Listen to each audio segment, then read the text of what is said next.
Good morning from Panhandle Outdoors with Winston Chester. Panhandle Outdoors, your source for fishing, hunting, and information for folks who enjoy the great outdoors. Now sit back, relax. It's Panhandle Outdoors.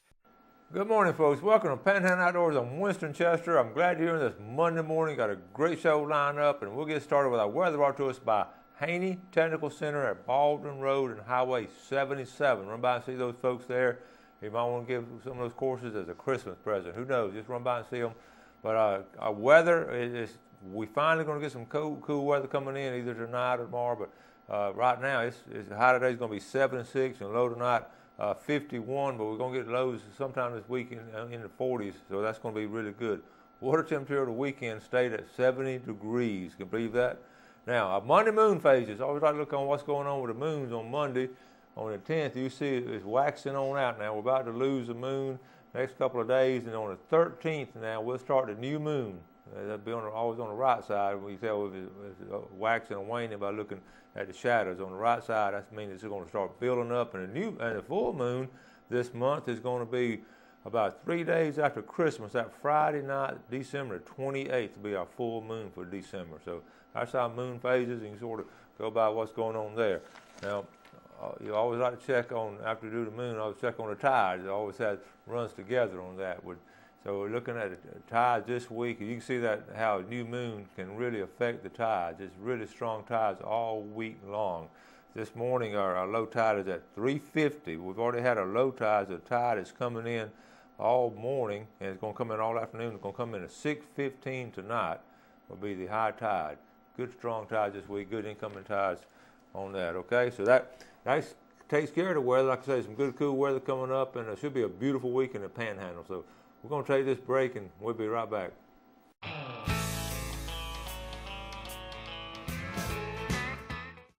Welcome back, folks, and welcome Alan Courtney. Good morning, Coach. How are you? Great to see you today. Good to see you. We miss you. You're running a week late, but we're glad you're back. Hey, I had to be out of town last weekend, but that's the way it is. Well, it happens sometimes and all. So all our bass fishermen are chomping at the bit to find out what's going on the bass scene. Oh yeah, it's slow a little bit, but it's there's always some tournaments. So Santa Claus is going to be good to you this year? Well, I hope so. My list, I think I have everything. I always go to Blue Water, C&G or somewhere, and see something I don't have. Yeah, there's always something. What a great idea. There's always something we don't have, that's for sure. Yeah. But we'll get started here with, like we always do with the monthly club tournaments in the area. And our first photograph is Gulf Coast Bass Anglers, and that was James Grant. They fished at Lake Talquin, and he won it with 10.5 pounds. 10.5 pounds. That's some pretty fish right there. Yeah, hey, 10 what 10 land pounds is that? Old Hopkins I think that's Hopkins Landing, yeah. Yeah, I can recognize that from when I was a kid. My granddaddy ran that boat landing there for a good while. Oh, did he? Yes, well, he that's did. On what, the east side? West side of the lake. It's on the west side, of and the county owns it now. Mr. Hopkins built that land back in the early 1900s. Yeah, there's a gate that you can't get into a certain time in the morning. There's a gate there, and I found that last year we had a club tournament there, and I got there like 2 hours early, not knowing that, and I had to sit there 2 hours waiting on that gate to open. Oh my goodness! Do they still let you camp there, or Yeah, it's campgrounds, nice bathrooms. Pretty nice. Hopkins Landing up there. Go right past Hosford and go north right there. It's nice. That's where a lot of the clubs put in at. Our next picture is the Bay County Bass Club, which is a club that I'm in. Al Ramsey won it with 6.26 pounds. We fished at Martin Lake right over here by the paper mill. Didn't cost much in the truck, didn't cost much in the boat. Boy, over there. Fishing was tough. He caught that last one there, which was 5 pounds with about 15, 20 minutes left to go in the day, and went from last to first with one cast. Wow. That's the way it goes. That's amazing how you can do that, just one cast and catch that prize fish. You just got to keep throwing that bait out there because you never know. And it ain't over till it's over. No, he proved that. So okay. This one is a Lunkers Bass Club here in Panama City. They went to Lake Seminole, and that's Mr. Tom Spahn. He had 15.41 pounds. That's out of Seminole Lodge. Yeah. So another club that I don't have the picture of is the Hub City Bassmasters, Ryan O'Shea. They went to the Escambia River, and 6 pounds, 5 fish that weighed 6 pounds. Okay. Not much weight, but a win is a win. All right. This picture here is the monthly tournaments we have in the area. This is the American Bass Anglers Lake Talquin Division. David Boyd won it with 20.71 pounds. That's a couple of his big ones. So wow. That's a good stringer, 20 pounds, 4 pound average. That's a nice fish, yeah. And this is another monthly trail. It's the same tournament trail, American Bass Anglers, but they have a Seminole division as well. So this one, they were at Lake Seminole. James Bernard won it. Was 25.5 pounds. That's a good stringer there. Average. Yeah, 23 was second, 19 was third, 16 was fourth. So they caught some fish that day up at Lake Seminole. So they're still biting good. The Winter Trail, which is the first Monday of every month from October to April, always at White City. This was Dykes and Dykes. They had just a little over 10 pounds, which is what it's been taking. That's not a bad bag, but it's certainly not a big one. But that's what it's been taking, about 9 or 10 down there, and there's plenty to be caught. Just didn't know where the size is. So, but we can get into this elite anglers, or I'll tell you what, I can show a couple of these lures. This one here, Al Ramsey won, and his no boater. There was very few limits caught that day at Martin Lake. Okay. But, Al's backseater was one of them that had a limit. So that's what he's doing, right? Yeah, it's just a zoom trick worm. Most of the time, people throw it without the weight. You know what I mean? It kind of just flutters down and goes every different direction. But he was just throwing it with a small weight on there, and that's all it is. Just a finesse type fishing. So. Wow. And, yep. So, and those guys at Lake Seminole, like I've showed you again, I've showed it every month. But those guys at Lake Seminole, that's a money plug. They're flipping that. Yeah, that's a 1.5 ounce tungsten weight. They were flipping that in that thick matted grass, and that's where those 90% of those big old giant 20, 25 pound. And that's sort of like a rib. It's sort of rib there. And it's just a creature bait they call it. They're just who knows what they imitate. Creature from the Black Lagoon. Yeah, it's a creature, all right. And there's all kinds out there. So. I guess that movement just has a different kind of movement. Well, those fish are sitting underneath that grass, and this 1.5 ounce weight is flying by them when it gets through there. So most of the time they're just reacting because something just came by them so fast. I firmly believe they don't know what that thing is when it comes by that fast. Now sometimes it'll take letting it hit the bottom and just moving it up and down 3 or 4 or 5 times, and then they'll hit it. Well, then they do know what it is. They've got a chance to look at it. But on that initial fall, which most of the time they'll hit it on the initial fall through that grass. So, but sit there and shake it. But that's what all the big stringers have been coming on here in the last couple 3 months. All right, sounds good. All right, look, we're going to take a break and come back and show you some more of these plugs and worms that have been catching them on. All right.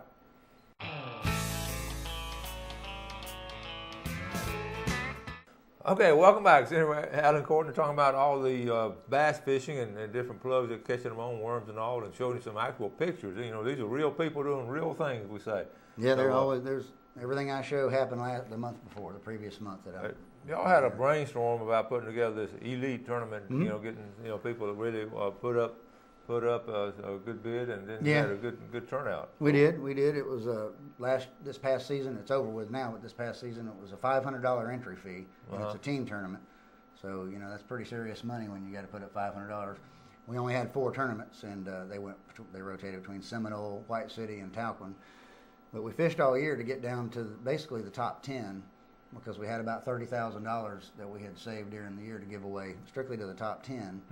So we fished 2 days at Lake Seminole, November the 3rd and the 4th, with 20 teams that qualified for to make this the classic. So, and then after that 3rd and the 4th, we're going to cut it down to the top 10, and then we drew out to go to White City for that one. So going to White City, that's where the money was. First place was $10,000. 10th place was $1,000. So even if you did not catch a fish that final day, you knew you were going to get $1,000. That's kind of nice to know. So, but the one picture here I wanted to show that Wes Meadows from Media Bass ran the tournament for us. He was our weighmaster and everything. And I took this picture before we took off one morning, because we always do the Star Spangled Banner and say a prayer, and his little daughter there, if you can see, but she's holding that flag just as high as she can to keep it from touching the dock, So. That's funny. Yeah, everybody's standing around getting ready to take off at Seminole. That was right before the November 3rd and 4th 2-day, trying to get down to the top 10. So, and I wanted to show this is Terry Stevens and Clint Brown won Anglers of the Year. Okay. So for the trail, and they're good fishermen. We'll talk about them in the final day running 100 and something miles in the classic. Right. There's a couple pictures from our November from the 20 boats that were at Seminole that were trying to make the top 10, qualified for it. Just to show you this one here. This team, it was 2 days. You weren't fishing for any money. You were just fishing to make that top 10. Right. Well, they had 22 pounds the first day here. Wow. And then they had 0 the second day. Oh, my goodness. Absolutely nothing. But having the 22 pounds the first day was enough to get them in the top 10, you know. So. Yeah. And another one here is my ugly mug, me and Ray Raines. Okay. The first day, I think we had 5 pounds. We were, okay, we're out of it. We'll go out and try our best. But the second day, I took this flipping bait that I've been showing you. I said, we're going to flip all day, no matter what, whether we get a bite or not. And we ended up catching 15.5 pounds. Moving from almost last place into 8th place and made the top 10. By just flipping. Flipped this thing all day long in the grass. Yeah. The arms hurt, you know. So it did pay off. We'll just show a quick picture of the top 10 that did make it and headed to White City the next weekend to fish for all the money. And now we'll show you the winners of the $10,000 down at White City. So these guys won $10,000. Yeah, they got $10,000, and most people know I see a familiar face there. Mr. Alan Duke and Steve McLemore. Yeah, but I see 2 familiar faces. Yeah, I think they called their wives during the middle of the day and said, "Hey, you need to get on down here. I think we're going to win $10,000 because their wives were there, you know." But they had let's see here, 14.68 pounds. Okay. And just a picture of them holding their little trophies there. All right. Mm-hmm. Good job, boys. Check for $5,000 each. Well, they've caught some bass in their lifetime.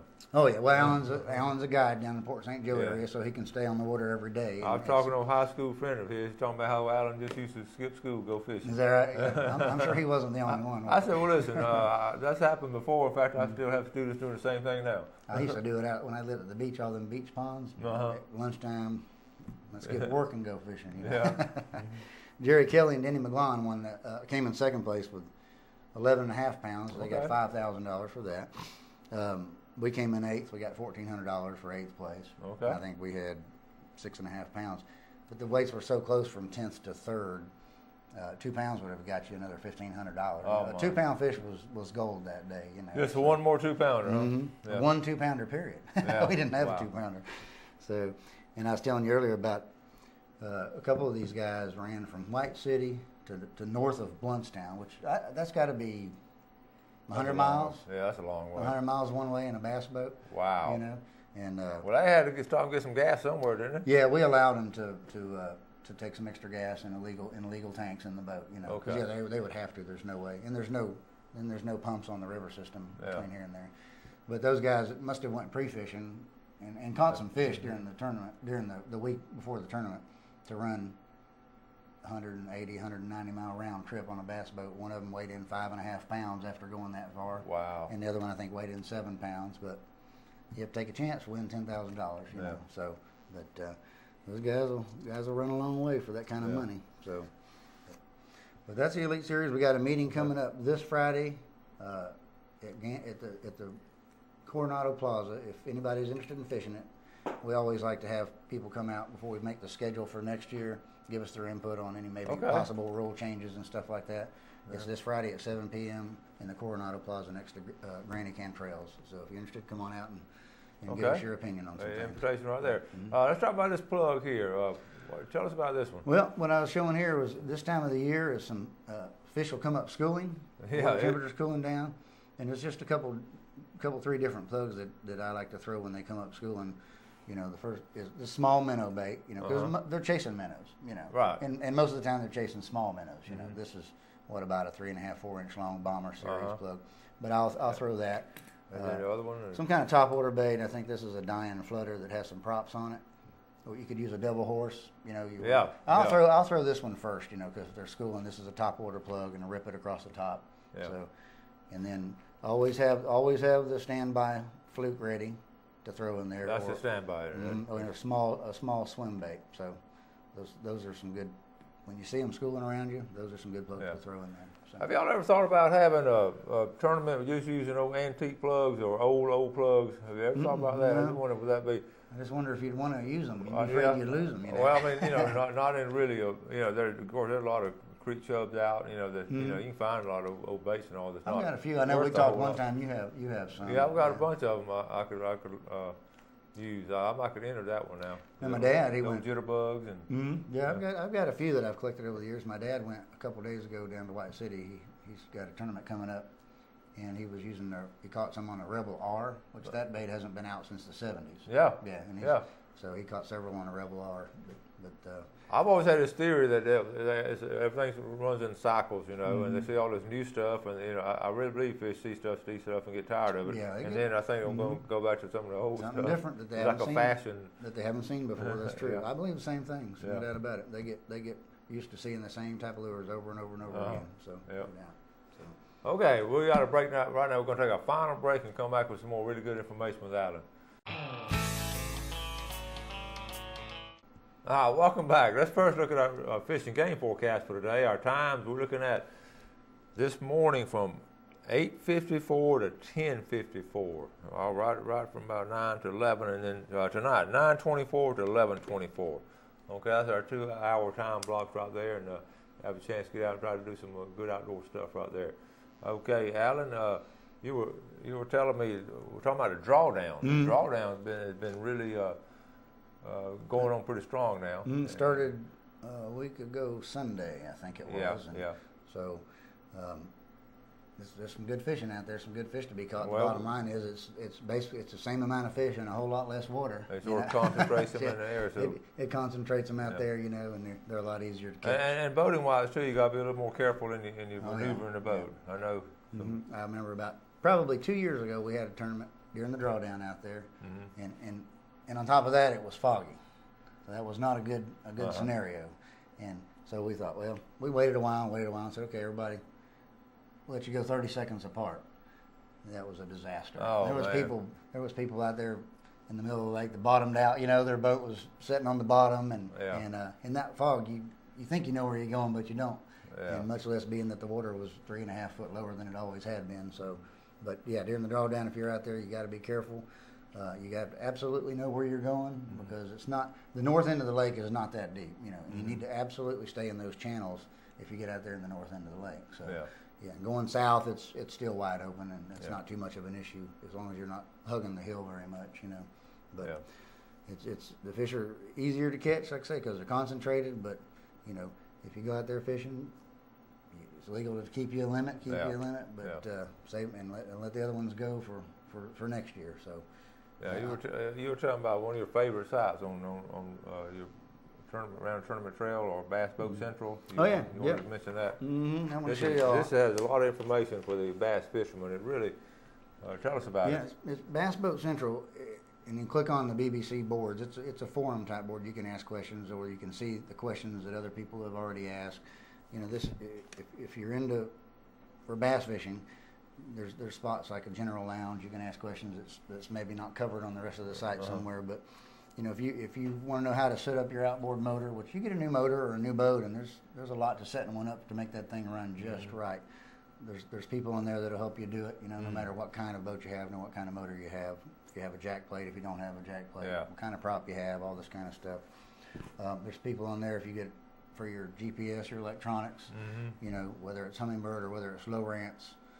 And the people that are there are people like me and you, for the most part, that have used these things for years. But there's also somebody that like works for Humminbird that monitors this site. So if you have a question, you'll get somebody that certainly knows what they're doing. Or on the Mercury page, if you got a question about a Mercury outboard, there's a Mercury mechanic that will be monitoring that page. So you're going to get an answer that's going to be correct, other than somebody that might be interesting. There's product reviews on there. People have tested different products and put it on there. There's interesting things, like there's one page on there called Bass Boat Central Bling. The different things that people do to their boats. Like I showed, I think a month or two ago. People will post their pictures on there about that. All kinds of tips. One of the good things is items for sale. A lot of used stuff that me or you may want to sell something. We can post it on there.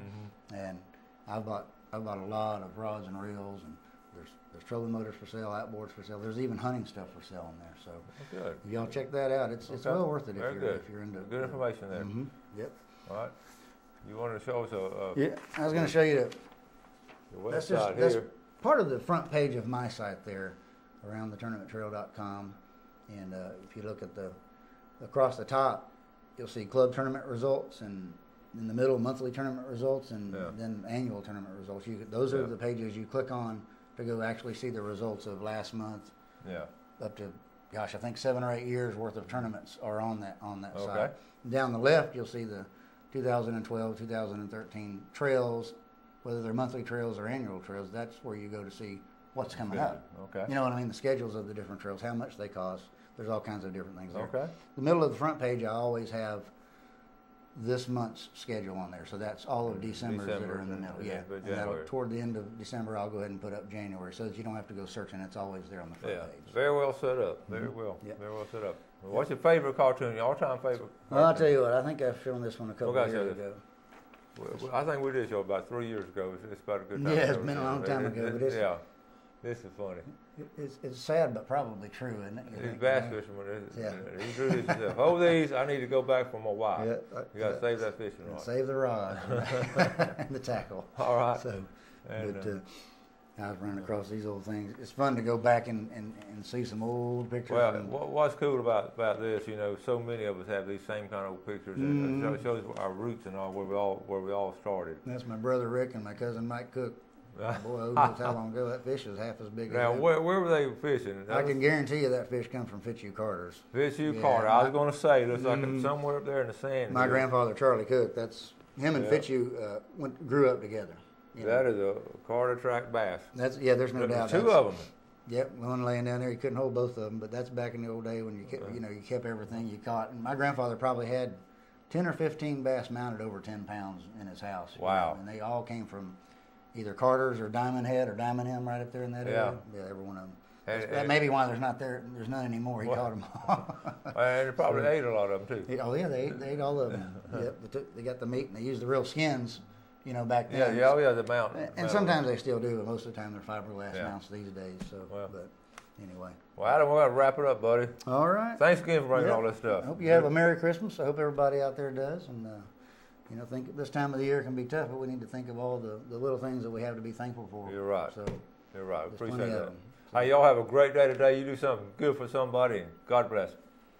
Thanks for joining us for Panhandle Outdoors with Winston Chester. Panhandle Outdoors features hunting, fishing, and other activities and information to help you enjoy the great outdoors. Join us next time for Panhandle Outdoors.